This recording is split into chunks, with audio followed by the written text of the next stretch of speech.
Welcome everyone. Modrik'slectures is my name. So we are going to share today about the principles of palliative care.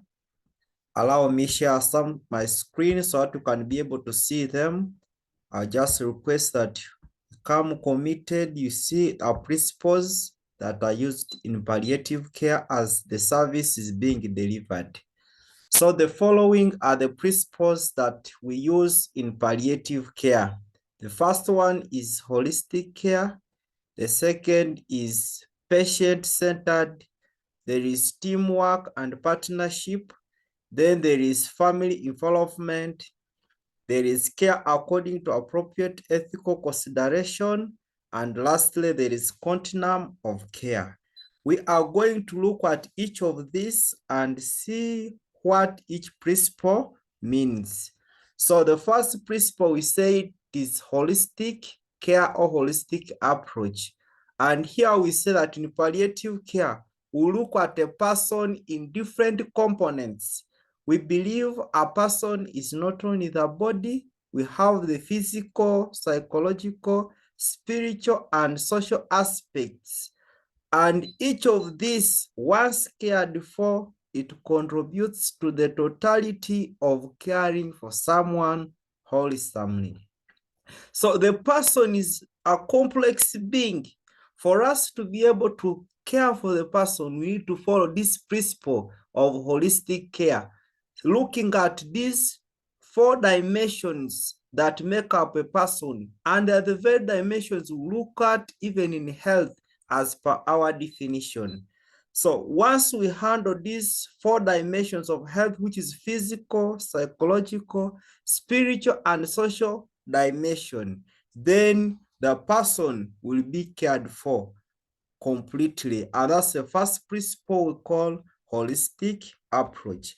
The second principle of palliative care, it is what we call teamwork and partnership.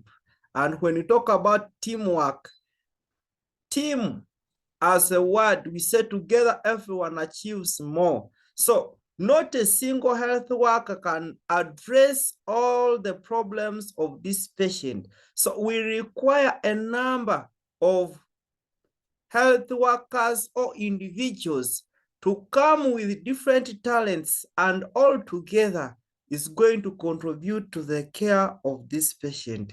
That's why we may include doctors, nurses, social workers, religious leaders, teachers, and so on. And each of these people will come in and will contribute something, and that's what we call teamwork. As a principle of palliative care, without teamwork and partnership, then the patient may not even receive the holistic care. So we emphasize that there should be teamwork.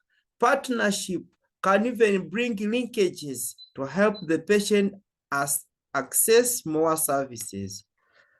So the third principle is care according to appropriate ethical consideration. And when we talk about care according to appropriate ethical consideration, here we are looking at the rights of the patient. We are looking at the medical ethics, which govern us not to do harm to the patient. For example, some of the medical ethics are beneficency, where we say we do good to the patient. For whatever we do, we ensure that it benefits the patient. This other ethical consideration of non-maleficency, which says do no harm. We ensure that all the service rendered to this client doesn't harm the client. There's this other ethical consideration, which is autonomy. And here I'll talk about the patient's right to decide. The patient shouldn't be forced. There's justice, which is fairness, and also the medical ethic. So these are the 4 pillars. And once this health worker has them at fingertips, he is likely to serve the patient very well. And once he doesn't know them, he's likely to have ethical dilemmas. We say that once we care according to appropriate ethical consideration, then this health worker is going to have security as going to deliver the right service. Then there is another principle of palliative care, which is continuum of care. And with this principle, we look at care being continuous. The patient is cared for from the time the diagnosis is made until the patient dies. Even with bereavement, the care still continues to the relative. So once we recognize someone has a certain diagnosis that entitles him or her to join palliative care, the care starts, the care continues, even after death, it continues. That's what we call continuum of care as a principle of palliative care. So it brings a comprehensive things that are done or services, because you are saying this involves a network of resources and services so as to provide a comprehensive care for the patient. There are many things that we shall be doing for this other patient, both at home and in the clinic. And another principle, which is the second last one, is patient-centered care.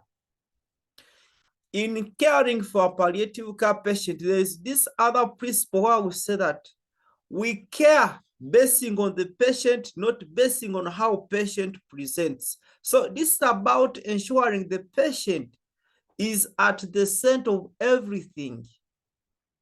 And whatever we do, we ensure that all the circumstances and the wishes of the patient are fulfilled. We don't say, basing on what we have done to others, then this patient should be fine. No, we know that the patient is an individual, even when has pain, may have it more often than others. That's what we are saying. Let us base on every patient's wishes, and we ensure that they are cared for, basing even on the choices of the patient. Then there is family involvement, which is the last principle of palliative care. So when we talk about family involvement, here we look at the family members making sure that they take part in decision-making regarding the management and treatment plan. Because they are always to be with this patient, we ensure that we involve them, we teach them, they get enough training so that even when at home, they are able to care for the patient. So with me, I've just explained the principles of palliative care. And to summarize, we have said there are 6 principles of palliative care. The first one is holistic care. Then we have patient-centered care. Then there is teamwork and partnership. There is family involvement. There is care according to appropriate ethical consideration. And lastly, there is continuum of care. The above are the principles of palliative care. Thank you for listening. I remain Mwesije Mordecai, a clinical